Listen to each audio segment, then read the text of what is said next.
지금 시각 7시 20분입니다. KBS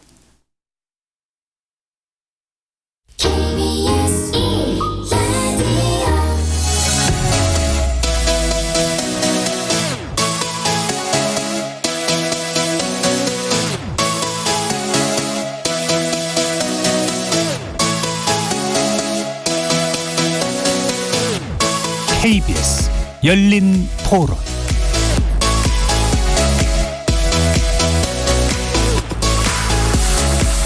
안녕하십니까. KBS 열린 토론 정준희입니다. KBS 열린 토론 매주 목요일은 평소의 찬반 토론 형식을 벗어나 봅니다. 여러 분야의 전문가들을 모시고 특정 이슈를 놓고 다각적인 접근법, 시각 등을 교차시켜보는 시간을 갖습니다. 이름하여 지적 호기심에 목마른 사람들을 위한 전방위 토크, 줄여서 지목전 토크.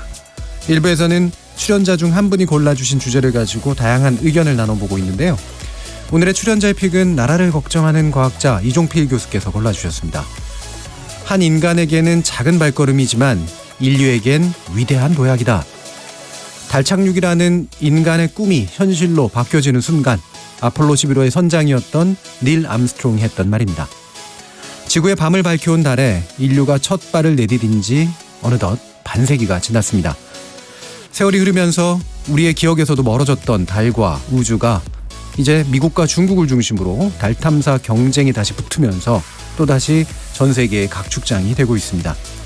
아폴로 11호 달 착륙 50년, 미중 우주 패권 경쟁 가속화라는 주제로 인류의 달을 향한 꿈과 도전, 그리고 그 이유와 배경을 파헤쳐 보겠습니다.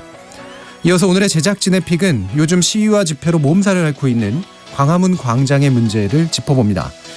본래 광장이란 시민의 공간이고 휴식의 장소인데 요즘 광화문 광장의 모습은 과연 광장의 주인이 누구일까? 어떤 목적으로 광장이 만들어진 걸까를 생각하게 합니다.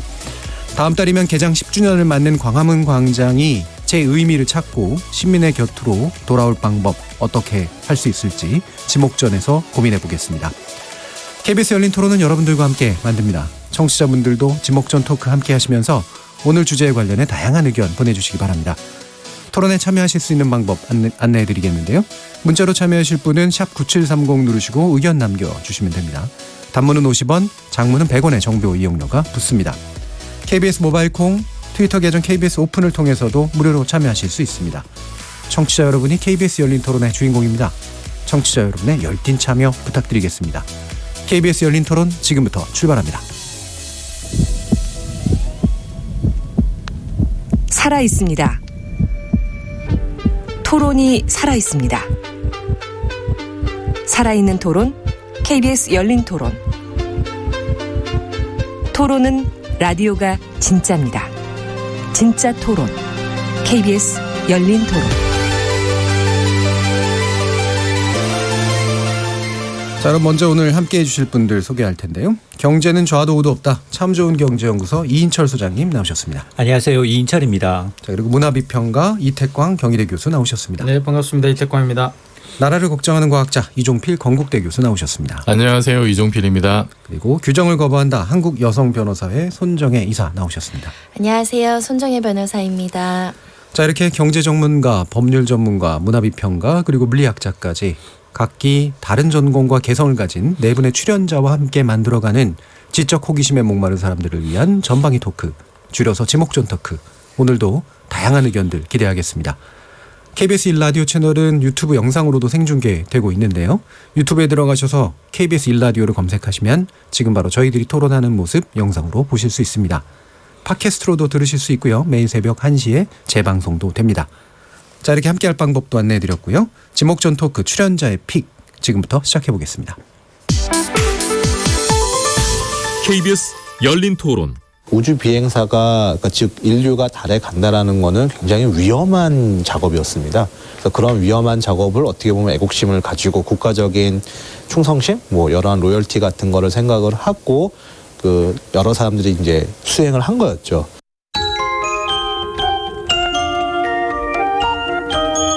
올해가 인류가 달에 간 지 꼭 50년이 되는 해입니다. 지난 1969년 미국 아폴로 11호의 달 착륙을 시작으로 러시아와 중국 등이 성과를 거뒀었는데요. 올해는 이 달 탐사를 둘러싼 각국의 경쟁이 더 치열해질 전망입니다. 먼저 포문을 연 나라는 중국입니다. 중국의 달 탐사선 창어 4호가 달의 뒷면 착륙에 성공했습니다. 인류가 달 뒷면에 간 것은 세계 최초입니다. 우주 패권을 둘러싼 중국과 미국의 경쟁이 본격화되는 것 같은데 미국이 자극을 받았나 봐요. 이 달 유인 탐사 프로젝트도 다시 시작하기로 했다면서요? 네, 그뿐만이 아니라 오늘 2024년을 목표로 달 궤도에 우주 정거장을 만들겠다는 계획도 밝혔습니다. 네. 예, 이우섭 한국과학기술연구원 로봇미래연구소 선임연구원의 얘기를 들어보셨는데요. 이종필 교수께서 이 주제를 선택해 주셨어요. 네. 선택하신 이유 안 물어봐도 알 것 같긴 합니다만 한번 들어보죠. 예. 그 방금 인트로에서도 나왔습니다만 올해가 그 과학 기술적으로 좀 기념할 만한 여러 가지 일들이 있는데 예. 주기율표가 나온 지 150주년 그렇죠. 되고요. 예. 그리고 일반 상대성 이론을 처음 그 실험적으로 검증한 게 1919년에 우리나라 만세운동할 때. 그게 이제 100년 됐고 그리고 이제 50년 된 것 중에 가장 중요한 게 달 착륙이죠. 예. 저는 20세기 인류사를 돌아봤을 때 가장 극적인 사건을 꼽으라면 그 45년에 이제 히로시마 원자폭탄 떨어진 거랑 그 69년에 이제 달 착륙한 거는 이제 그 두 가지를 저는 이제 꼽거든요. 예. 뭐 그 두 장면이 20세기를 규정하는 뭐 가장 대표적인 장면이 아닐까. 예. 그래서 50년이 지난 지금 다시 한번 그때를 좀 돌아보고 지금 우리도 이제 뭐 우주 개발에 나서고 있는데 어떤 생각으로 또 어떤 준비를 해야 되는지 한번 좀 돌아봤으면 좋겠다 싶어서 이 주제를 정했습니다. 예. 지금 언뜻 생각해 보면 이게 과학과 또 과학 기술이 또 약간 다른 영역인데 이 자체는 과학의 진보인지 과학의 진보의 결과이긴 하겠습니다만 뭔가 기술적인 실현 뭐 이런 쪽에 좀 더 가까워 보이는데 과학이라는 의미에서 뭔가 이 달 착륙이 어떤 의미가 있는지 보시면 어떨까요? 이 사실 그 뭐 과학하고 기술을 떼서 생각할 수는 없는데 예. 그러니까 달이 일단은 그 지구에서 가장 가까운 이제 외계 천체이기도 하고 예. 우리가 지구를 인류 역사상 처음으로 뭐 지구를 벗어나봤다. 다른 천체에 일단 발을 디뎠다는 그 자체가 과학의 역사뿐만 아니라 인류 역사 전체에서 주는 임팩트가 엄청나게 크다. 예. 그 자체로. 예. 그래서 이거는 뭐 과학 분야 한정시킬 문제는 아닌 것 같다는 생각이 들어요. 그 옛날에 이제 아리스토텔레스부터 생각을 해보면 아리스토텔레스 같은 경우에 천상계하고 지상계를 둘러나는데 그 기준이 달이었거든요. 예. 그러니까 말하자면 우리가 이제 천상계 올라간 거죠. 천상계 올라간 거고 이제 지구를 처음으로 벗어나서 지구 밖에서 지구를 한번 봤다. 이거 자체가 주는 임팩트는 어마어마하다. 그 자체로. 예. 이거는 뭐 과학에 국한된 문제가 아닌 것 같아요. 예. 지금 이 달 착륙이라고 하는 게 그러니까 결국 이제 사람이 간 게 어쨌든 중요한 거였잖아요. 그 전에는 이제 사람이 아닌 상태로 갔었다가 이제 사람이 가고 간 게 가장 중요하다. 그 전에는 이제 그 뭐 무인 탐사선들이 예. 갔죠. 이게 그 지금도 뭐 화성이나 다른 행성들 탐사를 할 때 보면은 이게 약간 그 옛날에 제국주의에서 식민지 개척하는 거랑 비슷해요. 그렇죠. 예. 이게 콜로니란 표현을 쓰죠. 네. 처음에는 이렇게 그 탐사선이 이제 두 가지가 있는데 그 행성이나 천체 궤도를 도는 궤도선이 있습니다. 예. 요거 이제 주변을 타원 궤도로 돌면서 이제 글로벌한 정보를 얻는 거죠. 주로 하는 게 뭐냐 사진 찍고 지도 만드는 거예요. 고해상도 3차원 지도를 만들어서 뭐 결국 그거 하는 이유가 이제 뭐 어디 착륙하면 좋을까 이런 것도 알아보게도 달도 마찬가지예요. 달도 이제 그런 식으로 궤도선에 돌면서 탐사를 했고 그 다음에 이제 착륙선이 있죠. 화성도 마찬가지로 예. 그런 식으로 다 했는데 착륙선은 직접 내려가 가지고 기계가 내려가서 이제 뭐 토양도 살펴보고 뭐 돌아다니면서 이제 뭐 아주 로컬합니다만 뭐 좀 더 세밀하게 분석을 하고 그 두 가지가 항상 콤비네이션으로 작용을 해요. 예. 그리고 조건이 되면 이제 사람 보내는 거죠. 예. 지금까지 물론 이제 달에만 갔습니다만 화성도 사실은 지금 이제 그런 순서로 가고 있고 그래서 60년대부터 뭐 소련이 사실은 그때 좀 되게 앞서 나갔었는데 예. 무인 달 그 탐사선들을 많이 보냈습니다. 그래서 소련의 계획이 뭐 루나 프로젝트라는 게 있었고 미국도 이제 뭐 경쟁 치지 않으려고 여러 가지 뭐 보냈었어요. 뭐 서베이어나 파이어니어, 레인저 뭐 이런 것들 많이 보냈었고 한 가지 재밌는 거는 소련도 그렇고 미국도 그렇고 초반에 무지하게 실패를 많이 했어요. 예. 우리가 이제 딱 보는 거는 성공한 몇 개만 보는데 그렇죠. 알려지지 않은 실패 사례들이 무수히 많습니다. 예. 그것도 좀 우리가 기억해야 될 것 같아요.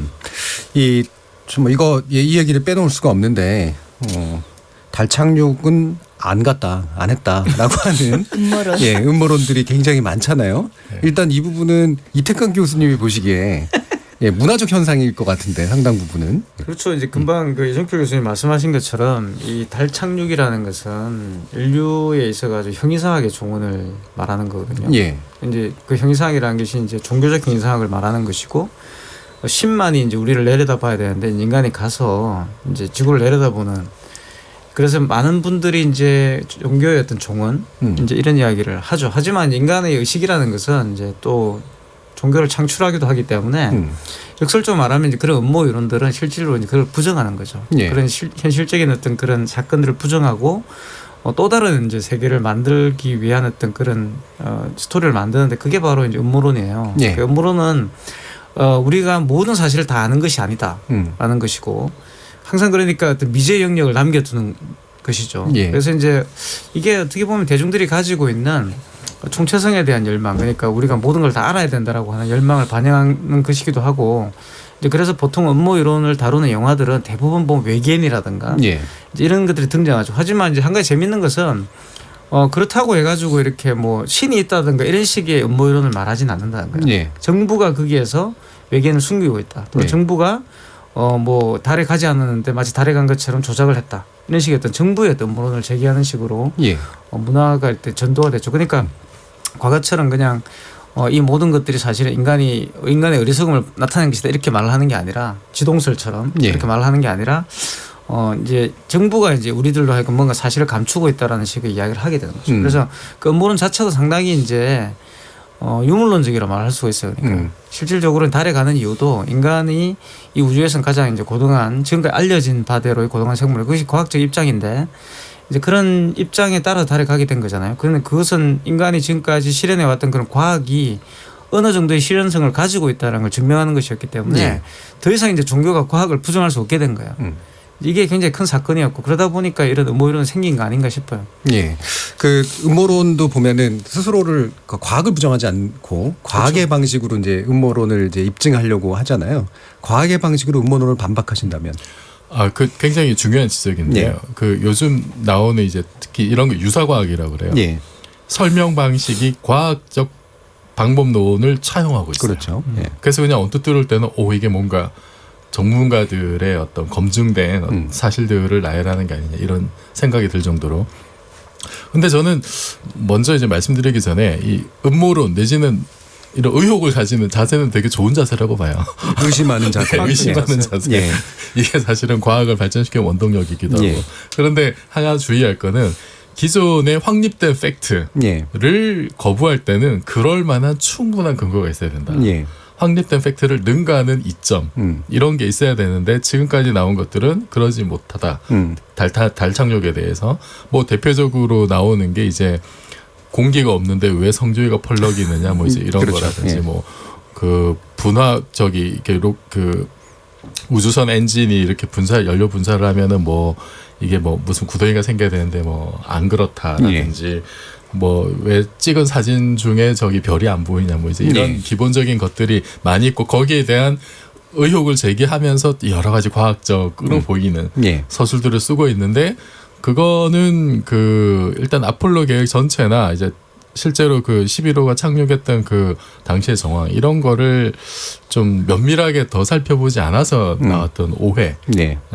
내지는 뭐 억측인 것 같아요. 음. 뭐 성조기 문제만 하더라도 이제 일부러 이제 그렇게 만들어 간 거고 이게 그 깃발이 이렇게 펄럭이는 모습이 더 있어 보이겠다라는 생각이 일부러 그렇게 만들어 간 거예요. 그래서 자세히 보면 이게 깃대가 일자로 돼 있지 않고 기역자로 돼 있어서 그 이제 성조기 모양을 이렇게 잘 그 이렇게 밑으로 가라앉지 않고 이렇게 펼쳐진 모습을 하도록 그렇게 일부러 또 펄럭이로 좀 약간 구겨가지고 그 왜 저기 그 미국 저기 그 성조기 영원하라 거기도 보면은 성조기가 이렇게 펄럭거리는 예. 이런 게 자기네 노래 가사에도 나오잖아요. 예. 그런 걸 더 좋아했던 것 같아요. 예. 그래서 그거는 그렇게 좀 뭐 디테일로 신경을 썼던 것 같고 그리고 뭐 별이 안 보이는데 이거는 지금 지구에서도 별 사진 찍기 어렵거든요. 예. 이게 그 조명이 굉장히 이제 밝음의 피사체가 이렇게 뭐 눈앞에 있는 우주인이나 우주선 이걸 찍게 되면은 그 하늘에 있는 별이 이제 안 보이죠. 그렇죠. 그 노출이 별선- 이제 네, 약하니까. 그 노출 문제니까. 예. 그래서 뭐 그런 기타 등등 최근에는 또 보니까 저기 그 암스트롱이 그 발자국 사진 그 유명한 그게 지금 실제로 그 암스트롱이 입었던 그 우주복의 그 신발의 문양과 다르다. 예. 아, 굉장히 이거는 그 범죄 수사 저기 CSI 같은 예.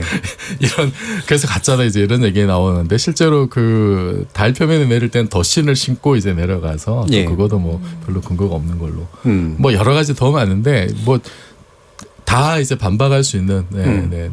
그러니까 이런 것들이 원래 이제 자기가 직접 경험하지 않은 것들에 대한 지식은 사실은 이제 그 위임하는 건데 그 위임에 대한 신뢰 체계가 무너지니까 생기는 일이겠죠. 그리고 그 달 착륙 그때 한 이후로 이게 그 11호부터 17호까지 이렇게 그 달에 갔었고 13호 빼고 6번 착륙을 했었거든요. 예, 그렇죠. 그리고 우주인이 거기 걸었던 우주인이 다 해서 뭐 12명이나 되고 예. 뭐 월면 차도 갔었고 가져온 그 여러 가지 토양 샘플 이런 것도 뭐 300kg이 넘고 그런데 이제 그 이후로 이게 진행이 이제 그냥 중단이 됐죠. 예. 70년대 중단이 돼서 오랫동안 이제 뭐 달에 대한 관심도 없어지고 기간이 너무 오래되다 보니까 그것도 좀 영향이 있었던 것 같아요. 진짜 갔던 건 맞아. 막. 예. 그 음모론의 특징 중에 하나가 아까 이제 권력 얘기를 하셨는데 뭔가 거대한 권력이 작동해서 우리를 이제 무지하게 만든다라고 하는 건데 이거를 숨기는 데 들어가는 비용하고 사실은 그렇죠. 예. 실제로 달에 가는 데 들어가는 비용하고 비교해 보면 달 가는 게 훨씬 나을 것 같아요. 72년도가 마지막으로 달에 간 시점이더라고요. 네네네. 그 이후로부터는 왜 시도가 안 돼요? 이게 그 아폴로 계획이 너무 성공적이어서 아, 성공을 했기 때문에 이제 더 문제가 나아갈 커지- 필요가 네. 없다. 뭐 다들 이제 아시겠지만 이게 그 미소 냉전의 산물이기도 하고 누가 예. 먼저 깃발 꽂느냐. 사실은 우주 경쟁에서 먼저 앞서갔던 게 이제 소련이잖아요. 이제 스푸트닉 1호도 먼저 쏘았고 유리 가가린이 이제 그 우주 비행도 처음 했었고. 그래서 케네디 대통령이 이제 61년에 당선된 이후로 62년에 그 유명한 문 스피치 우리 달에 가기로 했다. 그러면서 그 오더를 딱 내린 게 60년대가 끝나기 전에 우리 달 찍고 오자. 그걸 나사에 그냥 이렇게 오더를 내렸어요. 그게 이제 69년 12월 31일이죠. 그때까지 갔다 오겠다. 그랬는데 69년 7월 20날 이제 찍고 왔으니까 초과 달성한 거죠, 목표를. 예.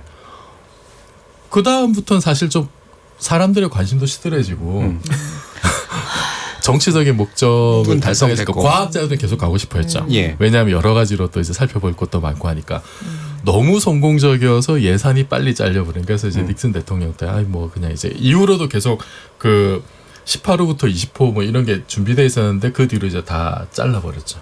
너무 성공적이어서 빨리 취소된 그런 참 안타까운 케이스. 이게 그러다가 이제 80년대 넘어가서 레이건 정부 되면서 네. 또 무슨 스타워즈 구상 이런 게 프로젝트 있었죠, 되고 SD. 네. 그다음에 우주 왕복선이 또 한 번 약간 네. 이제 그걸 올라가게 했다가 또 역시 이제 그것도 이제 꺼지게 되고 뭐 이런 이제 약간 부침을 좀 겪었던 것 같은데 이 달 착륙이라는 사건을 뭐 이렇게 눈으로 직접 보신 분들은 이 안에는 많지는 않으실 거라는 생각은 듭니다만 한 분 계시나요? 근데 잘 모르겠는데 저도 직접 보진 못했죠. 근데 이게 뭐 개인 경험을 떠나서 일단 뭐 각자가 가지고 있는 꿈도 있을 테고 또 자신의 전문 분야들로 보셨을 때 이 달 착륙이라고 하는 게 어떤 사회적인 영향을 미쳤을까 이 부분에 대한 좀 나름의 의견들을 좀 들어보고 싶어요. 일단은 우리 이인철 소장님의 경제적인 관점에서는 어떻게 보십니까? 일단은 앞서서 이제 패권 전쟁. 예. 우리가 지금 뭐 경제 패권, 기술 패권, G2 무역 간 뭐 이제 패권 얘기하는데 이게 뭐 음모론이 나올 수밖에 없는 게 이제 혁명이니까 아무도 안 했던 무에서 유를 창조하는 것이기 때문에 누구든. 근데 그 기술 패권을 보면 앞서 말씀하셨던 것처럼 이제 무인 유주선에서부터 시작을 하게 되면 러시아, 구소련이 이제 압도적으로 이제 기술력에 뛰어났고 그리고 이제 다시 이제 미국 쪽으로 달 착륙을 계기로 이제 탁 돌아서는 것 같지만 또 요 근래 들어선 또 중국이 또 달의 뒷면을 또 예. 갔다고 하니 예. 아 이게 지금 거의 50년 반세기 동안 달 간 국가는 3개밖에 없다라는 거 아니겠어요? 거기에다가 지금 뭐 일본도 있고 그다음에 뭐 인도도 있고 뭐 이스라엘 이제 계속해서 중장기적으로 이게 지금 돈이 비용이잖아요. 결국은 예. 아웃풋이 거의 없는 이제 과학적인 성과는 얻을 수 있겠지만 그러나 이제 연구 개발 노력이 계속 이어져야 되고 앞서 성공한 것만 얘기했지 이것 때문에 쏘다가 위에서 폭발하거나 죽거나 인명사고를 내거나 이런 것들이 굉장히 많기 때문에 예. 그렇게 되면 사람들의 인식은 저거 더 해서 뭐하지? 이런 인식이 분명히 있을 수 있는데 중장기적으로 꾸준히 하면서 지금 이 달 착륙에 성공한 국가들을 보게 되면 선진국만 있는 게 아니라 이제 중국, 인도도 이제 아마 이번 달 중순경에 또 이제 쏜다고 하는데 이런 걸 보면 우리도 한 번쯤은 이제 굉장히 중장기적인 플랜이긴 하지만 결국 비용이 되는 것이긴 하지만 한 번쯤은 도전할 필요가 있지 않나라는 생각이 들고 또 하나는 이게 사실은 지금 달이 기본이 돼서 그동안은 과학적인 측면에서 달에 과연 도대체 물은 있나? 사람은 살 수 있나? 식물은 뭐 키울 수 있는 조건인가? 이런 이제 과학적 호기심에서 지금은 민간 기업들이 뛰어들고 있어요. 예. 그거는 뭐 미국, 유럽 이런 회사들이 계속해서 이제 투자를 하고 이거 비즈니스적인 측면에서 접근하고 있다라는 겁니다. 그리고 더 나아가서 달을 매개체로 해서 그걸 다시 이제 하나의 어떤 우주 스테이션 정거장화해서 그동안은 개별 국가의 과학력을 뽐냈다면 나 우주 기술이 이 정도 돼 있는 데를 뽐냈다면 이제는 협업하는 단계예요. 서로. 그러면 훨씬 더 기간을 단축할 수 있고 비용을 줄일 수 있으니까 미국, 러시아, 뭐 중국 그리고 사실은 이 달 뒷창면에 중국이 창호 4호가 성공을 하니까 미국이 SOS를 합니다. 예. 그건 자존심이 좀 상하는 거죠. 니네 기술 우리가 좀 쓸 수 없겠니? 그러니까 이런 걸 보면서 그러면 우리가 지금 맨땅 헤딩하는 게 아니기 때문에 우리는 물론 기초 이게 지금 제가 말씀드린 것이 지금 일본이 거의 뭐 소재 강국으로 지금 우리나라를 타겟으로 해서 반도체와 디스플레이 소재를 때리는 것처럼 굉장히 꾸준히 기술 개발에 투자를 해왔던 국가들이 결국에는 이제 이 깃발을 꽂는 거기 때문에 근데 우리가 거기서 다소 이제 늦어졌다 하더라도 이런 협업 프로그램에 들어가게 되면 그 기술 격차를 재빨리 좀 줄일 수 있는 그러면서 동시에 같은 이제 어떤 우주 강국으로 갈 수 있는 그게 된다. 그러면 여기서는 우리는 이게 비용의 문제이긴 하지만 더 이상 이제 좀 도태되지 않고 이게 합류를 해야 되는 게 맞다 이런 생각이 좀 들었어요. 그러면 소장님 보시기에 이런 게 일종의 과시 투자에서 나타난 이제 부대 효과긴 한데 이게 직접적인 이익을 보고 하는 투자, 그다음에 어떤 국익이나 이런 걸 보는 과시 투자, 그다음에 순수한 과학에 대한 어떤 투자 이 세 가지 측면 중에 어떤 것이 지금 가장 가능하고 필요하다고 보세요? 지금 일단 저는 1단계는 이미 끝났다. 초창기는 일단 3강이 정해져 있는 거잖아요. 간 사람 안 간 사람이 이제 확실히 국가가 이제 초창기에 끝났기 때문에 이제 2단계는 달 착륙이 문제가 아니라 수금지와 목도 천회명 우리보다 가까운 행성을 하나 둘씩은 전부 무인 보내보고 무인이 가서 이제 그 정도의 그 행성의 위성에 있는 어떤 상태 인간이 과연 존재할 수 있는 생존 가능한 이제 공간인지 여부를 파악하고 다시 이제 유인을 보내고 그러면서 우리의 삶의 영역을 더 넓혀지는 거죠. 그러니까 지금은 순수한 과학의 목적이 아니라 우리가 거주할 수 있는 공간을 더 확장하고 비즈니스적인 측면에서 더 접근할 수 있는 단계까지 왔다고 보는 거죠. 그러니까 2단계라고 보여요 저는. 우주로의 거주 이전에 자유를 지금 확보하자는 권리. 제가 너무 SF 영화를 많이 봐서 그럴 수도 있겠지만 영토법적으로 어떻게 보시나요? 저는 이 얘기를 하고 싶었어요. 제가 한참 전에 우리나라의 첫 우주인이라고 이야기하는 이소연 씨 강연을 한번 들었는데 그분이 굉장히 구체적으로 본인이 경험이 지금은 뭐 M&A를 한다 많은 비판을 받았지만 이게 얼마나 우리나라의 가치가 있는 거에 대해서 설명을 한번 해주셨는데 똑같아요. 이 우주 개발 70년대 종결이 됐다고 하더라도 끊임없이 연구 개발을 통해서 우리가 사용하는 갖가지 물건들이 이 우주 개발 때문에 개발된 것들이 엄청나다는 거예요. 고대 효과가 있었죠. 뭐 지금 여기 전자레인지도 그렇다고 하고 스포츠 의류, 운동화, 뭐 정수기, 첨단 소재, 여러 가지 첨단 수사랑 기술 개발 개발이 별다른 목적이 아니라 우주 개발용으로 개발이 됐는데 보니까 우리 실생활에도 도움이 될 것 같아서 차용해서 개발해서 상품화된 것들이 생각보다 굉장히 무궁무진하더라고요. 그런 면에 있어서는 우주 개발이 우리 사회에서 가져와 주는 특허 같은 그 특수한 소재와 이 개발에 대해서 우리 삶의 질을 현격하게 높여줬다. 그러니까 우주 개발 목적과 생활의 질을 향상시키는 목적은 애초에 계획되지 않은 목적인데 다른 방법으로 저희가 굉장히 이익을 향유하는 측면이 있고 그래서 이게 꼭 우주를 나가는 목적보다는 이 자체가 인류 생활을 굉장히 증진시키는 효과가 있다. 그런 면에서 저는 굉장히 첫 우주인의 국내에 탄생했을 때 굉장히 고무적이었는데 지금 우리가 그걸 관리하지 못하는 부분에 대한 반성이 필요하다고 생각하고요. 예. 영토법적으로는 연구하신 분이 아무도 없어요. 저기 미국에서 달 영역 영토를 파신 분이 있잖아요. 예. 근데 상당히 많이 팔렸습니다. 아 그래요? 예, 법률적인 근거가 어떠한 데도 그러니까. 없어요. 세계적인 조약도 없어요. 국내법도 없잖아요. 지금 우주 궤도는 국제법상으로는 공동자산으로 돼 있는 걸로 알고 있는데. 네, 근데 미국의 한 개인이 정부에서 어떤 권한을 부여하지 않았는데 본인이 달, 땅 지분을 팔고 있어요. 민간에. 유명한 사람들이 샀어요. 또. 네, 돈 많이 벌었습니다. 이게 실제 한 50년, 100년 후에 이 사람이 어떤 권리를 취득하고 이 실제로 팔아가지고 이행불능 상태에 빠질 수 있잖아요. 예. 법률적으로. 예. 그럼 본인이 어떤 책임을 지는지 한번 50년 뒤에 확인해 볼 계획입니다. 예, 이태경 교수님. 사실 저는 달에 가는 것은 필연이었다고 생각하고요. 왜냐하면 이미 달에 가는 이야기가 엄청 났었죠. 18세기부터 예. 있었어요. 예. 그렇기 때문에 신화의 세계에서 이제 인간이 계몽을 거쳐서 이제 이성의 세계로 나오면서 당연히 달에 갈 생각을 하게 되는 거죠. 처음에는 문학적 상상력을 통해서 하게 되는데 상상이 현실화되는 과정들이 사실 과학이라고 볼 수가 있거든요. 그래서 저는 달에 가고 화성에 가고 이제 이런 것들이 인간이 갖고 있는 인간의 어떤 존재라고 부를 수 있는 이 존재가 있는 한은 계속 추구를 할 수밖에 없을 거라고 보고 그게 이제 국가적 이해관계, 경제적 이해관계 이런 게 충돌을 하는 거죠. 예. 그러니까 인간은 기본적으로 삶에 대한 욕구가 있는데 그 욕구를 충족시키기 위한 어떤 과정들이 과학적인 어떤 발견과 과학적인 개발이라고 한다면 그게 이제 국가적 이익과 충돌을 하기도 하고 어떨 때는 이제 말씀하셨던 과시적인 어떤 그런 차원에서 또 충족되기도 합니다. 이게. 그 이제 그런 것들은 저는 역사적 부침이라고 생각을 하는데 어쨌든 인간이라는 존재가 가지고 있는 어떤 그런 고독, 우주의 고독이라고 보통 부르잖아요, 그죠? 이런 것들 감안했을 때 상당히 과학이라는 측면들이 인간의 어떤 그런 신기상학적인 욕망과 만나는 욕구와 만나는 그런 것들이 저는 달 착륙이었다고 생각해요. 그리고 그게 증명이 된 거죠. 예.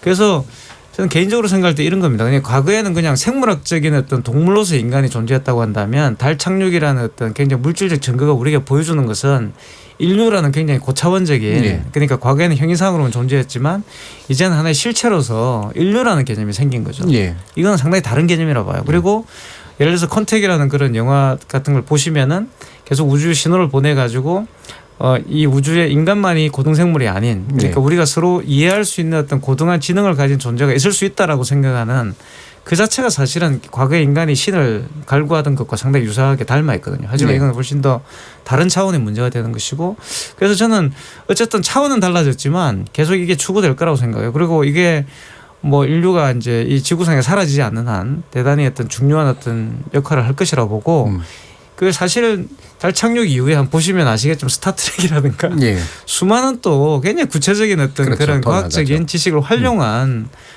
이 영화나 이런 것들이 나오게 됩니다.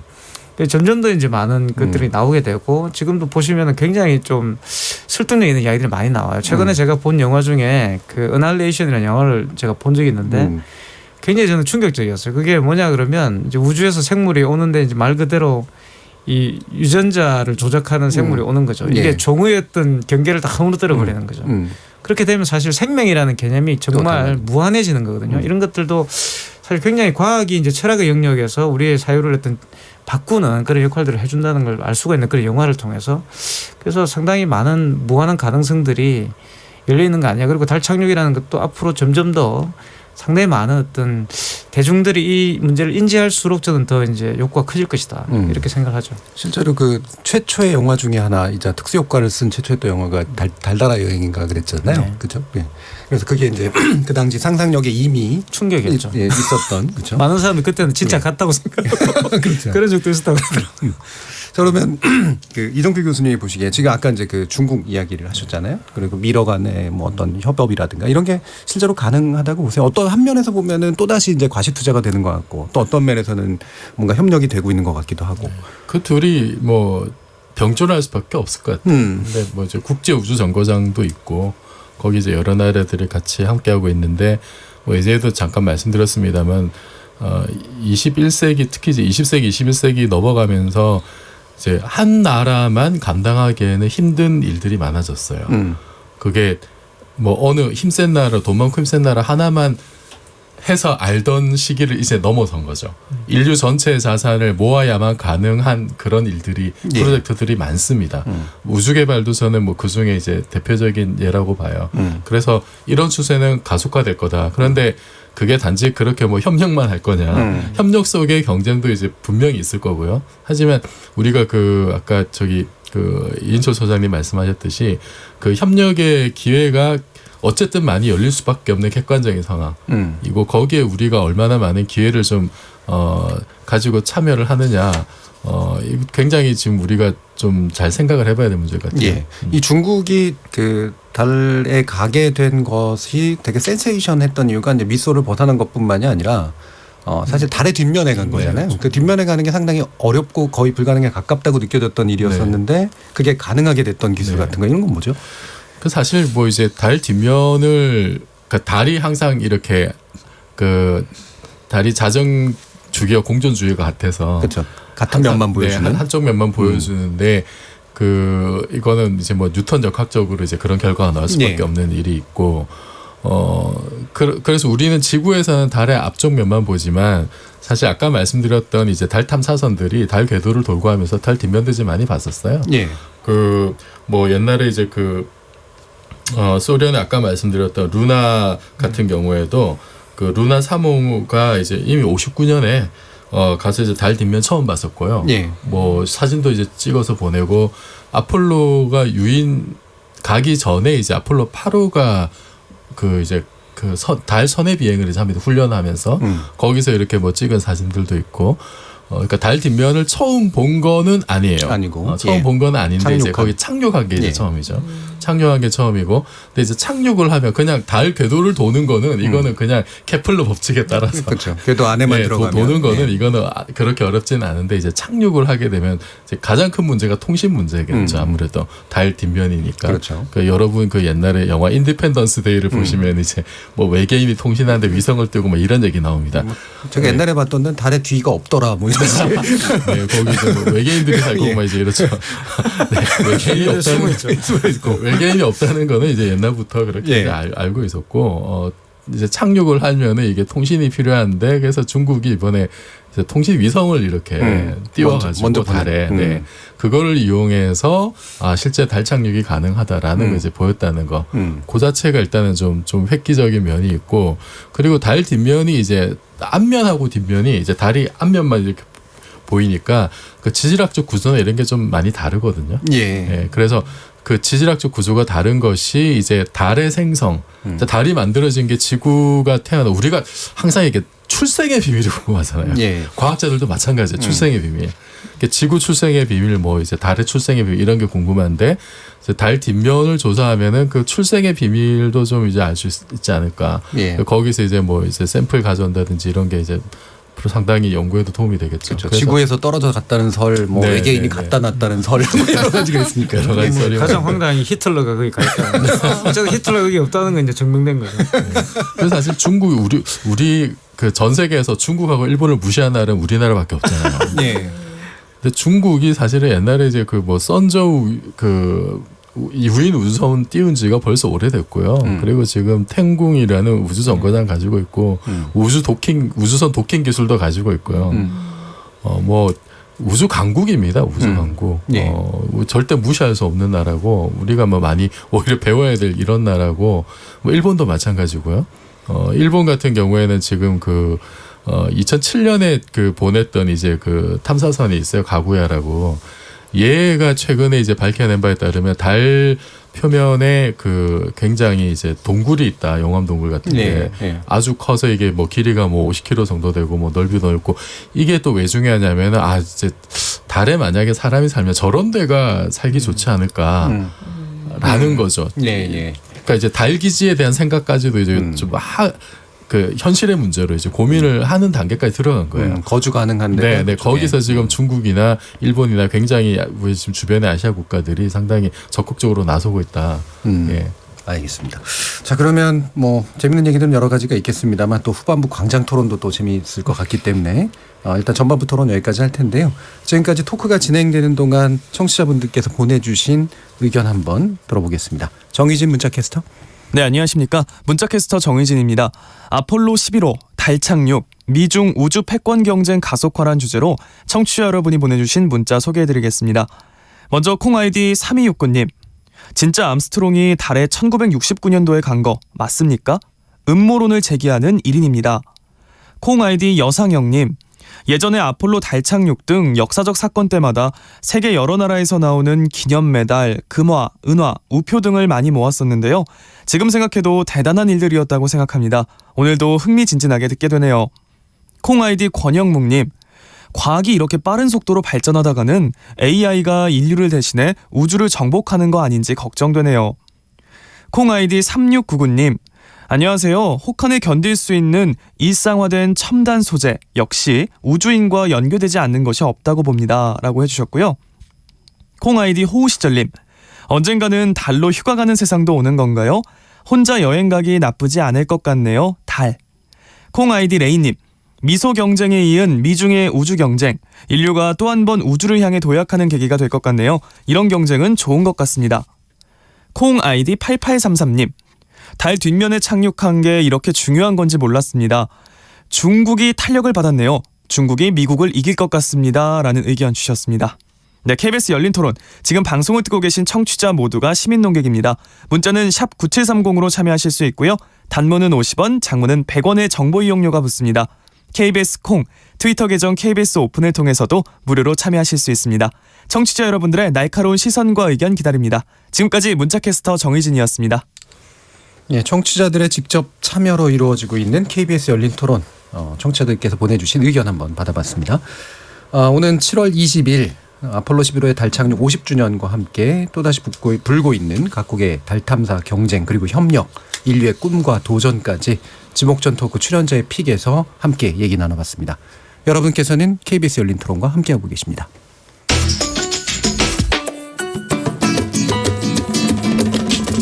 묻는다, 듣는다, 통한다. KBS 열린 토론. 듣고 계신 청취자 여러분 감사드립니다. 들으면서 답답한 부분은 없으신가요? 궁금한 점은요? 그렇다면 함께 토론에 참여하시죠. 유료 문자 샵 9730을 이용하시면 됩니다. 단문은 50원, 장문은 100원의 정보 이용료가 있습니다.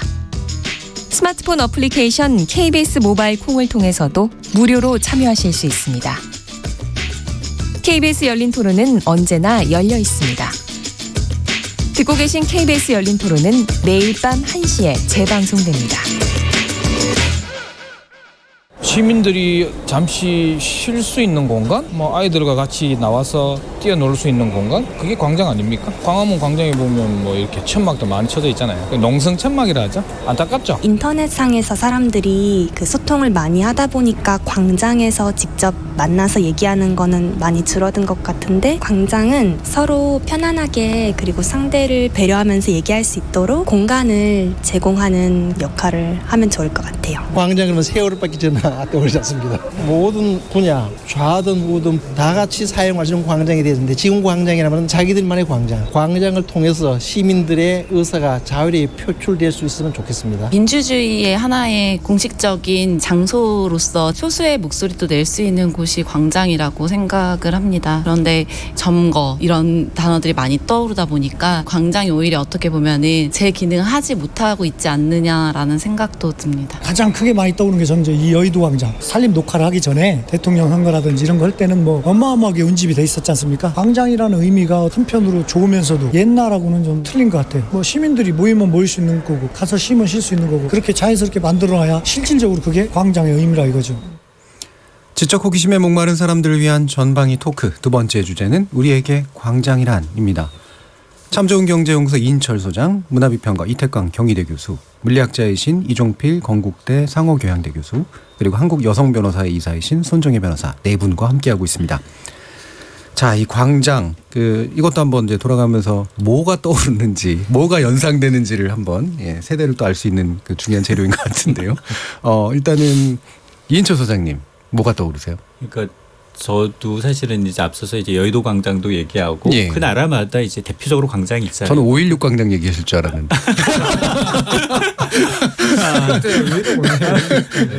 뭐 붉은 광장부터 시작을 해서 뭐 여러 국가를 대표하는 광장들이 있는데, 예. 그러니까 여의도 광장도 옛날에는 텅 비어 있었어요. 예. 정말로 이제 나무를 심고 시민들의 안식처로 돌아오기 전까지는 그냥 텅 비어 있는 교통의 사각지면서 또 방송국 인력들 그리고 증권이나 금융의 중심지 역할을 충분히 해왔는데 그 숲을 이제 딱 하니까 사실은 여의도가 그런 것만 있는 게 아니라 국회도 있죠. 예. 그러니까 국회 관련해서는 법안과 관련해서 자기 의사를 표명하기 위해서 반대하시는 분들도 국회로 몰려오고 그러면서 데모도 하고 주말에 뭐 이제 집회도 하고 뭐 그런 데에서 이게 중앙에 딱하게 숲을 조성해 놓으니까 어느 순간 여기는 시민들의 공간. 예. 그러니까 여기는 더 뭐 시위를 하려야 할 수 있는 여건이 안 돼요.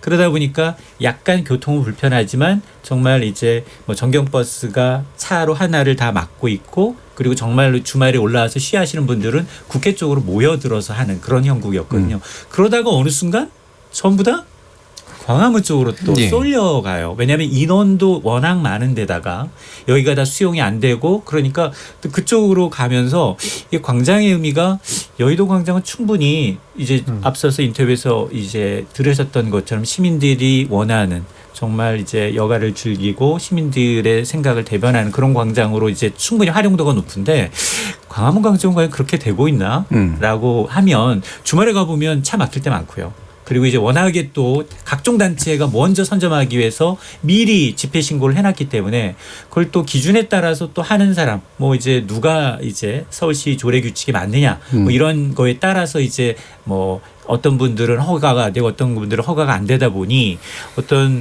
그리고 이제 특히 우리가 이제 2002년 뭐 이제 월드컵에서 우리가 정말 월드컵을 개최하면서 이 민심 전 세계적으로 이제 정말로 광장하면 서울이 굉장히 대표적인 한국을 상징하면서도 완전히 그 준비된 그 일렬의 어떤 응원 문화의 어떤 하나의 대표할 수 있을 정도의 상징적인 그런 거였는데 어느 순간은 보면 굉장히 시위, 집회, 정치적 목적에 의해서 이게 좀 남용되고 시민들은 그걸 또 불편을 좀 감수하는 이런 거로 좀 변질되지 않았나 이런 생각이 듭니다. 손정혜 변호사는 어떠세요?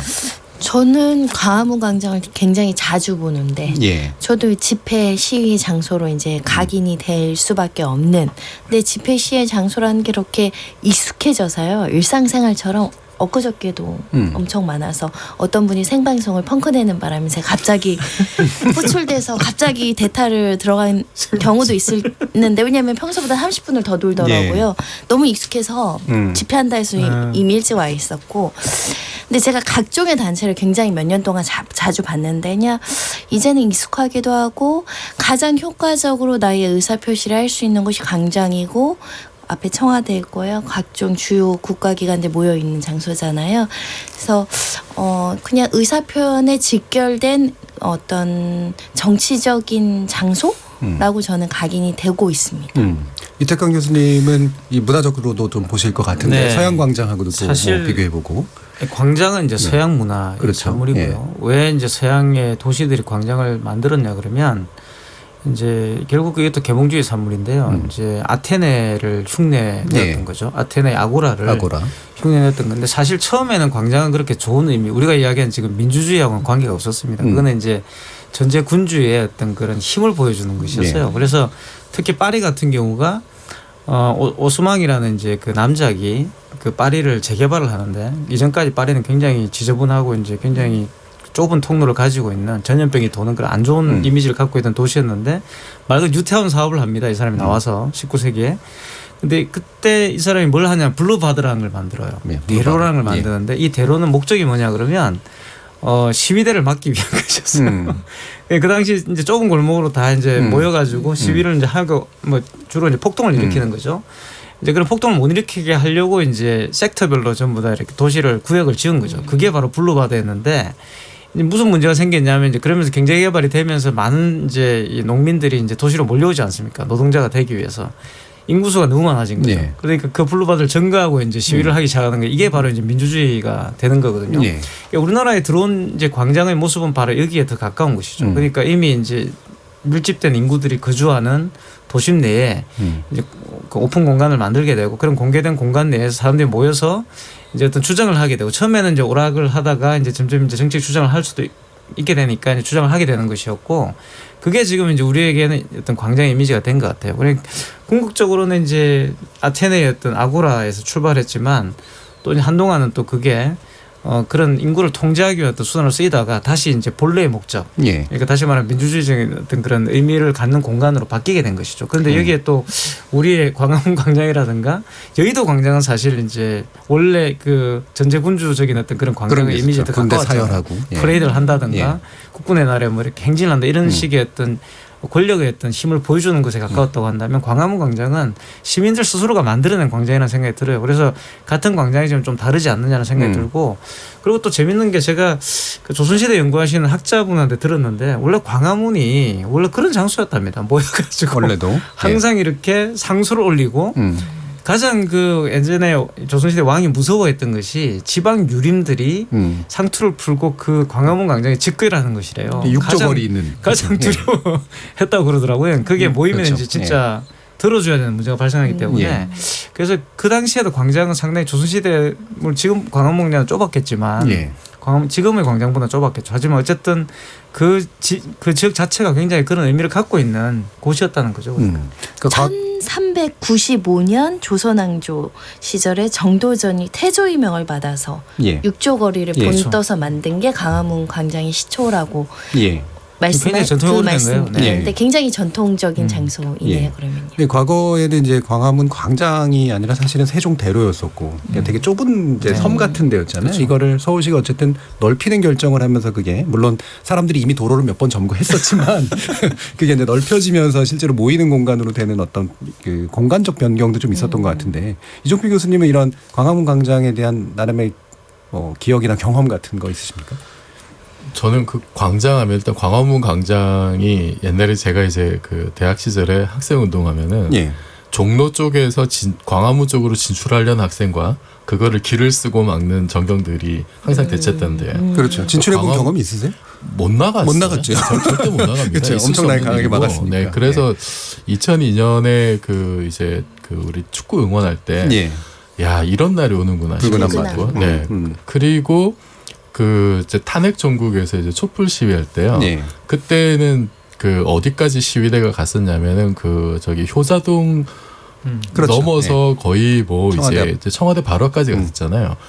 야 이게 옛날에 그 우리 그 학생 운동이 시위를 할 때 북방 안개선 엄청 엄청 이렇게 그 뛰어넘어서 이렇게까지 온 것이 이만큼 그 우리나라의 민주주의가 발전한 게 아닌가. 실제로 명박산성이라는 또 경험도 있었잖아요. 네네, 그런 경우 한계선을 명확히 쳤던. 사실은 그때 이제 저도 그러니까 여러 가지 생명의 위협을 느꼈던 적들도 있어요. 옛날에 거기 이제 시위를 하면서 백골단 뭐. 네네 그렇기도 하고 뭐 이게 정말 사람이 많이 몰리면 이게 깔려 죽는 경우들도 있고 그 다음에 뭐 여러 가지 이제 그 사건 사고들도 이제 많이 생길 수가 있는 데라서 뭐 옛날에 그 광화문에 저기 이제 미 대사관도 있잖아요. 그 미 대사관 앞에 잘못 나가면 총 맞아 죽는다 이런 괴담까지 이제 있을 정도였는데 그런 시절에 비하면 격세지감이죠 정말로. 야 이게 그 광장이 다시 시민의 품으로 돌아왔다는 것이 우리 사회가 그만큼 성숙했고 민주주의가 이렇게 발전했구나. 뭐 그런 느낌이 들어요. 자, 그런데 이제 지금의 이제 광화문 광장이 우리에게 좋은 민주주의의 기억을 주기도 하지만 지금은 이제 좀 약간의 피로감 같은 것들이 분명히 있는 것 같아요. 누구나 뭔가를 주장하기 위해서 그쪽으로 이제 많이 몰려 나오게 되고 종교적인 주장도 있고 때로는 용납되기 어려운 것 같은 그런 주장들도 그 앞에 나오는데 개인적으로 이제 표현의 자유를 굉장히 중시하는 학자로서 이 집회와 시위의 자유를 허용하는 것이 당연히 민주주의에 맞다. 이걸로 선택적으로 허용하면 안 된다라는 입장을 가지고 있으나 이 피로감이라고 하는 것은 분명히 좀 이유가 있는 것 같긴 하거든요. 여러분들은 어떻게 보세요? 지금 이 광화문 광장의 쓰임에 대해서. 그 피로감의 절대적인 게 일단은 그 광화문 광장에 외국인들이 정말 많습니다. 예. 그런데 사실 집회 시위로 각종의 단체들이 정말 선동적인 문구로 거기에 그 점거하는 일들이 왕왕 발생하죠. 그래서 사실은 외국인들 이렇게 사진 많이 찍으시는데 그분들이 항상 배경으로 등장해요. 예. 그걸 외국에서 어떻게 생각할까 한번 생각해 본 적이 있고 그러니까 여러 집회가 이제 장기화되면 결국 그 주변 상인들이 불편을 호소하죠. 매출이 떨어지니까 그런 부분에 있어서는 시민들의 불편함을 감수하는데 이게 일시적인 게 아니라 장기화되다 보니까 그 주변 사람들은 좀 불편함을 호소하고는 있습니다. 예. 그래서 어떤 일종의 기준이라든가 장소적 제약이 좀 필요한 거 아니냐 이런 의견이 있는데 그런 의견은 주로 이제 법원에서 받아주지 않죠. 우리 예. 지금 집시법에서 규정하는 몇 미터 특수한 기간 이외에는 특정 상권을 보호한다거나 특정 방송사를 보호한다거나 특정 관광지를 보호하는 형식으로 집회 시위 자유를 제한하지는 않거든요. 예. 결국 시민의 합의가 필요한 건데 예. 근데 이렇게 옮겨 다녀요. 어떨 때는 예전에는 뭐 명동상당에서 집회했다가 뭐 서울역도 장소가 있었다고 하다가 좀 광화문이었다가요. 뭐 대사관들 앞에서도 집회 시위를 하는데 이게 시대적 흐름에 따라 좀 많이 달라지는데 요즘에는 광화문이 아주 가장 핫한 장소인 것 같아요. 다 그쪽으로 몰리더라고요. 그래서 요 주변 상권에 대한 불편함들은 지속적으로 발생할 수 있는 부분인 것 같습니다. 관련된 서울시 조례가 있다면서요? 서울시 조례는 요번에 이제 문제된 예. 게 우리 공화당이죠. 예. 우리 공화당이 대형 텐트 한 2-3개 설치하고 조례에는 정치적 목적으로 광장을 사용할 수 없도록 되어 있고 사전에 어떤 시설물들을 설치하거나 점거를 하려면 사전에 허가 신청서를 내고 이걸 허락을 받아야 되는데 우리 공화당은 그런 조치를 하지 않았던 거죠. 그래서 이번에 한 2억 정도 금액을 들여서 행정 대집행 절차를 거치고 그 과정에서 또 몸싸움이 발생하고 경찰도 다치고 우리 공화당 당원들도 다쳐서 지금 고소고발전이 넘쳐나고 있는데 그 와중에 또 설치한다고 하셨다가 잠깐 트럼프 대통령 오셔서 후퇴하셨다가 그 시기에 또 박원순 시장이 화분을 또 네. 대형 화분 쫙 80개 100개를 설치하셨죠. 못하게. 그래서 그럼에도 불구하고 또 들어간다라고 하셔서 무엇이 옳은지는 시민들이 다 판단하셨을 것이라고 믿지만 이게 이제 조례와 규정과 규칙을 어기면서 집회 시위나 이런 대형 천막을 설치하는 것까지 우리 사회가 어떻게 받아들여야 되는지 고민을 해볼 필요가 있죠. 예. 이 촛불 시위나 세월호 집회, 그러니까 세월호 집회도 아니죠. 세월호는 이제 아예 거기에서 이제 그 많이 그 기거하듯이 이제 했기 때문에 그거는 사실 우리는 허용하고 싶고 합의하고 싶고 근데 이제 우리 공화당은 안 되는 것 같고 이런 뭐 선별적인 거 아니냐 이런 식의 생각도 할 수가 있을 것 같아요. 이태규 교수님. 저는 근데 문제가 예. 그 광장의 쓰임새나 이런 거를 국가가 나서서 규정할 수는 없다고 예. 봐요. 그것은 시민들이 나와서 뭐 하는 문제를 어떻게 말리겠습니까? 그 광장을 아예 없애버려야 되는 거죠. 사실 우리도 뭔지 모르지만 어쨌든 얼반 플래닝 자체가 광장을 만드는 쪽으로 왔기 때문에 예. 사실 뭐 그분들이 생각이 있었으면 안 만들었겠죠. 그러니까 진짜 독재를 하고 싶었다면. 근데 어쨌든 뭐 계속 만들었다는 거죠. 그냥 만들어 놓고 오지 말아라 그러면 말이 안 된다. 예전에 오세훈 시장이 있을 때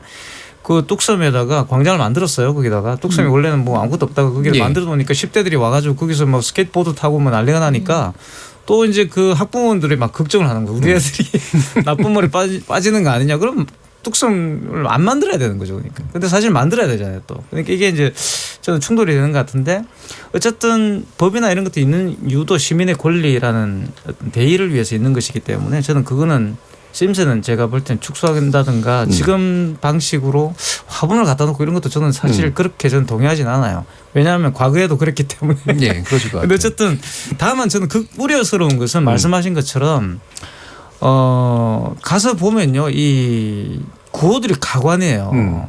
이게 사실 만약에 유럽에서 그런 식의 구호를 붙여놓는다? 예. 그러면 다 이게 문제가 될 구호들이 많습니다. 예를 들어서 뭐 무슬림은 빨갱이다. 그렇죠. 뭐 이런 혐오나 표현이 있다든가 표현들. 예. 또 빨갱이는 다 죽여야 된다. 이런 말을 적어 놓는다든가 뭐 이런 식의 굉장히 혐오 표현들이 굉장히 난무하고 있어요. 예. 이거는 제가 볼 때는 상당히 문제가 되죠. 그러니까 과연 어디까지 그런 혐오표를 용납해야 되는가라는 문제가 발생하는 거. 저는 차라리 이 법적인 문제를 검토한다고 한다면 이 문제를 저는 다뤄야 된다고 봅니다. 그러니까 혐오 표현과 관련된 이 차별금지법이라는 인과 관련된 어느 정도까지 우리가 결정을 해야 되는가가 지금 남아 있는 문제인 거죠. 그러니까 광장의 쓰임새 문제라기보다는 이 차별이라는 그 혐오 표현을 어디까지 허용해야 되는가라는 문제가 저는 더 큰 문제인 것 같아요. 그러니까 그게 저는 도저히 이런 걸 많이 외국인이 와서 본다. 특히 무슬림과 관련된 이민자와 관련된 혐오 표현이 굉장히 많이 있어요. 외국인 노동자들이 그렇죠. 대한민국을 좀 먹고 있다 이런 이야기를 한다든가 이런 것들이 과연 지금 이 시대에 용납되어야 되는가 이런 고민을 많이 해봤거든요. 사실은. 공간의 용처에 대한 어떤 규정보다는 사실 표현의 자유의 한계의 측면에서 접근하는 게 옳다라고 생각하시는 그런 협박도 많이 써 있어요. 뭐 누구에 대해서 무슨 공격 테러하겠다는 그러니까 거잖아요. 그런 말을 거저히 적어놨어요. 깜짝 놀라는 거죠. 가서. 근데 그게 너무 익숙하게 써 있으니까 경찰에서 안 잡아가더라고요.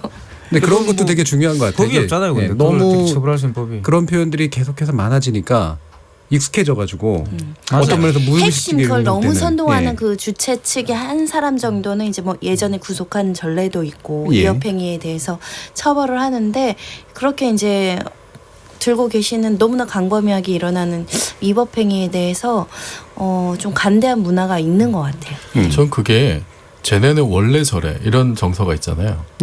그 되게 위험한 생각이거든요. 그렇죠. 그러니까 아니 남자는 원래 여자를 학대해도 이런 옛날의 논리하고 똑같은 거예요. 그래서 쟤네는 원래 저래서 넘어가면 안 되는 겁니다. 그리고 이거를 또 일부 정치인들이 되게 좀 나쁜 의미로 선동하고 있잖아요. 대놓고 얘기를 하고 그거를 언론은 무비판적으로 그냥 정말 말 그대로 중계만 해버리고 오히려 갈등을 증폭시키고 이거는 우리가 다시 한번 생각해봐야 될 문제인 것 같고요. 그리고 이제 광장의 쓰임새에 대해서는 뭐 자꾸 이제 세월호 때하고 뭐 지금 이제 그 우리 공화당하고 비교를 많이 하는데 이게 뭐 법적으로 따져서 어느 게 합법이고 불법이고 누구를 허용하고 안 하고 이제 이렇게 물론 그렇게 따져볼 문제도 없지 않아 있겠습니다만 예를 들어서 세월호 가족분들이 단식을 하는데 거기 와서 폭식 투쟁을 했던 사람들. 그렇죠. 이거는 법으로 실정법으로 뭘 처벌하고 안 하고의 문제가 아니잖아요. 그렇죠.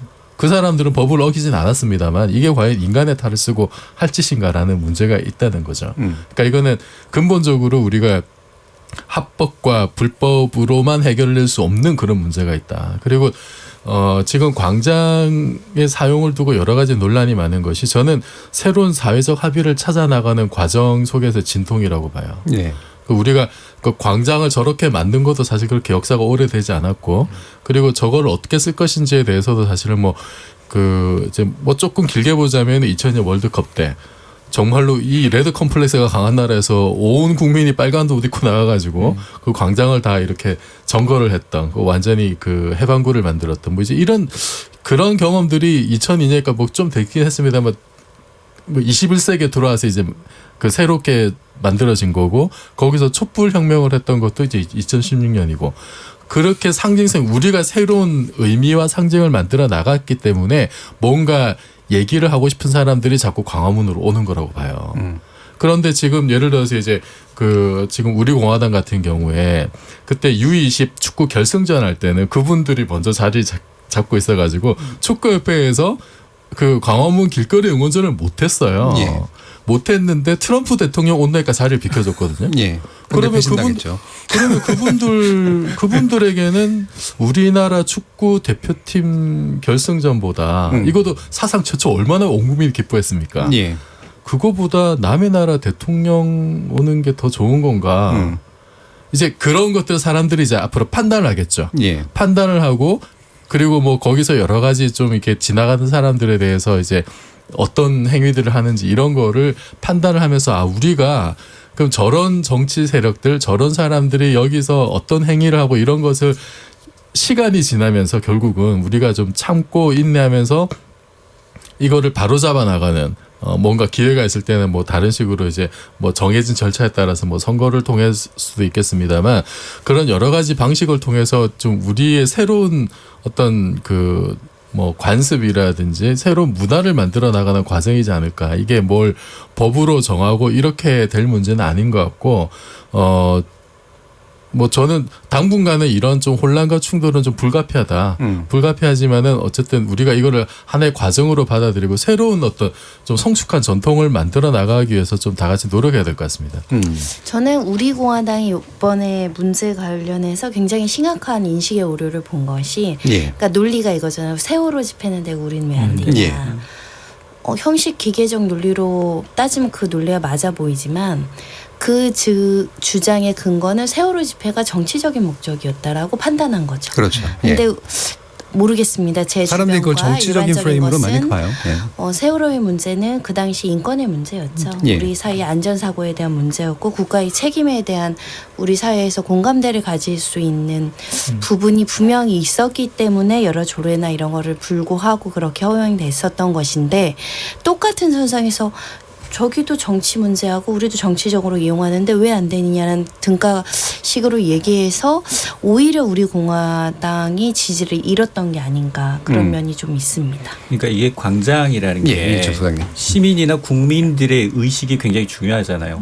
이게 민주주의 성장의 어떤 상징이라고 광장을 자기의 정치적 목적을 홍보하는 장이 돼서는 절대 안 되는 거죠. 실제로 지금 설문조사한 결과가 있어요.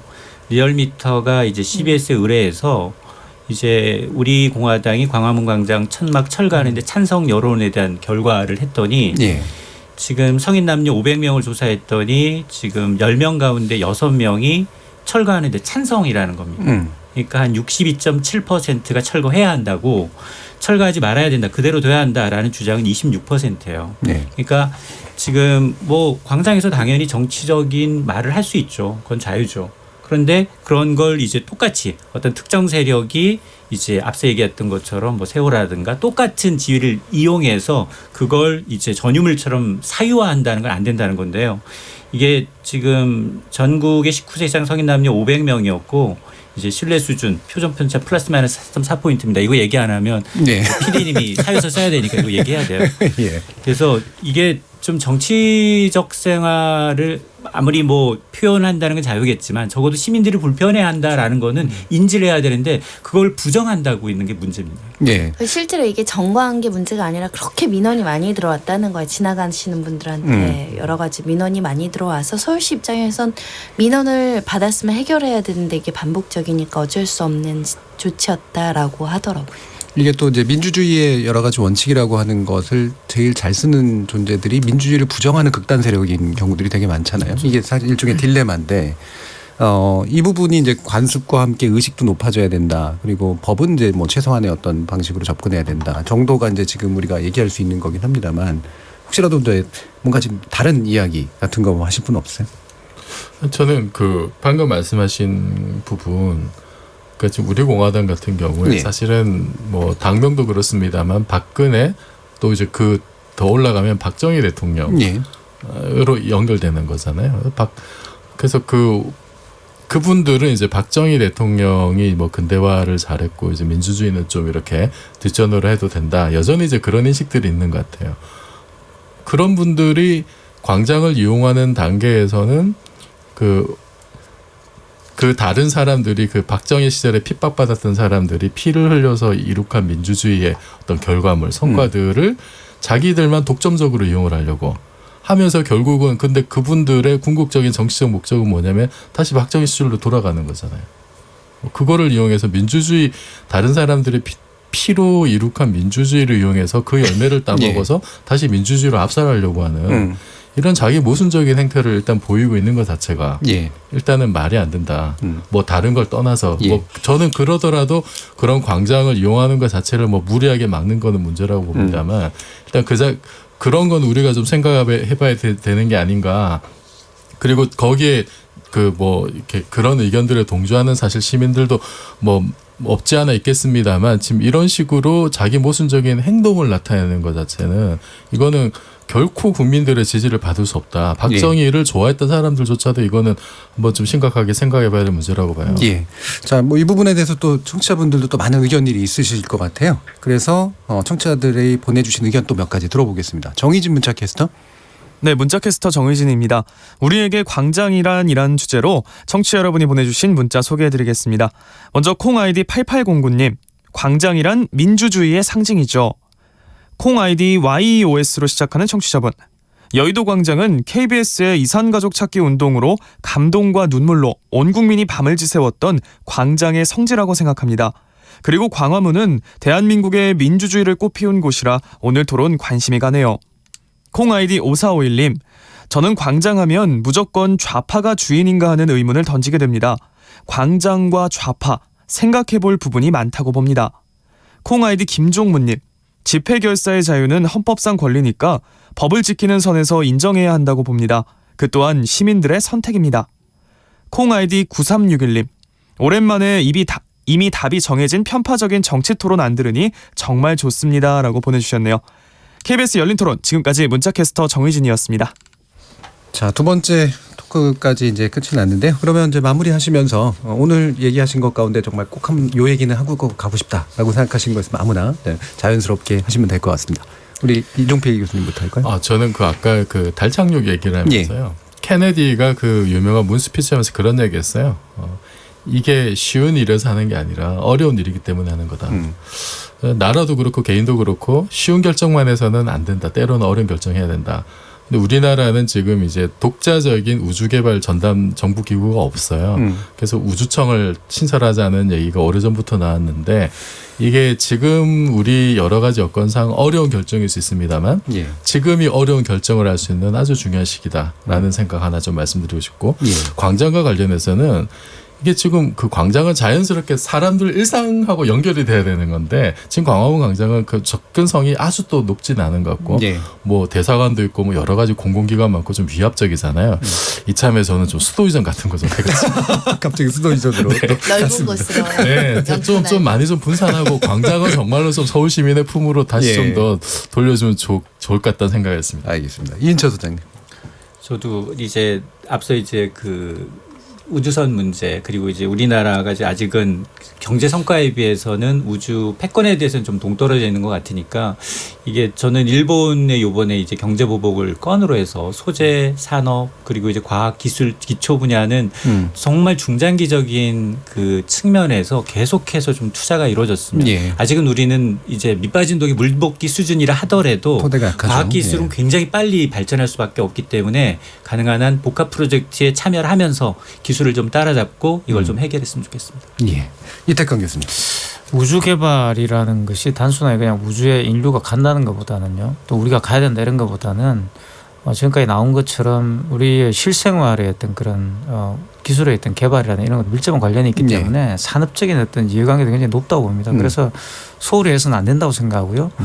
또 이것이 어떤 그런 과학기술적인 측면이라고 한다면 광장이라는 것은 또 우리에게는 또 하나의 기술인 거죠. 그것이 바로 이제 민주주의라고 부를 수 있는 정치의 기술인 것이고 그래서 저는 이 광장이라는 것이 누가 우리들에게 준 것이 아니에요. 그러니까 우리들 스스로가 만든 것이기 때문에 이 문제를 좀 지혜롭게 풀어야 된다라는 생각이 듭니다. 그냥 우리가 가지고 있는 것의 소중함을 잘 지켜나가고 또 발전시키는 그런 것으로 광장 문화를 생각해야 되지. 그래서 어느 정도 양보라든가 또는 그와 관련된 여러 가지 또 개선들도 저는 이루어져야 한다 봐요. 그래서 시민들에게 광장을 돌려주자고 사실 시민이 만든 광장이죠, 사실은. 그래서 그런 부분들을 조금 더 좀 거시적 차원의 생각을 해보자. 저는 그렇게 말씀드리고 싶습니다. 광장은 정치의 기술이다. 좋은 말씀이신 것 같습니다. 손정혜 변호사님. 저는 광장에서 보고 싶은 모습이 그러니까 집회 시위나 정치적 의견의 표현의 장소보다는 일상생활에서 우리가 사회문화적인 부분들 많이 보고 싶어요. 특히 문화예술 부분.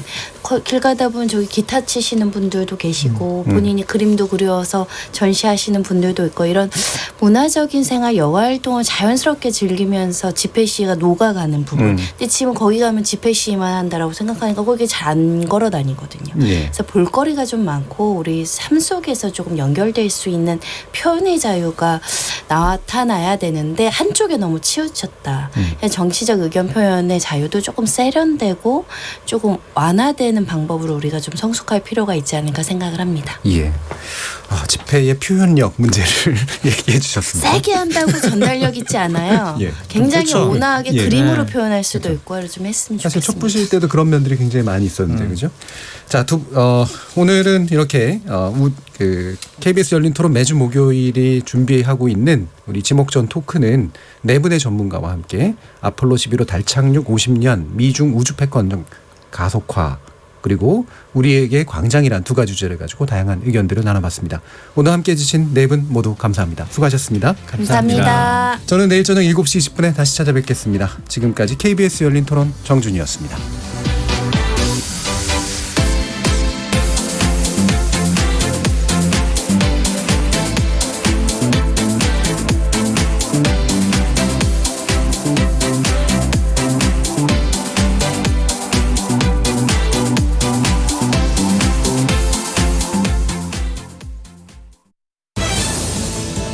지구촌 곳곳에서 전해지는 지진 피해 소식. 우리나라도 더 이상 안전지대가 아닙니다. 지진이 발생했을 때 서둘러 밖으로 뛰어나가면 유리창이나 간판이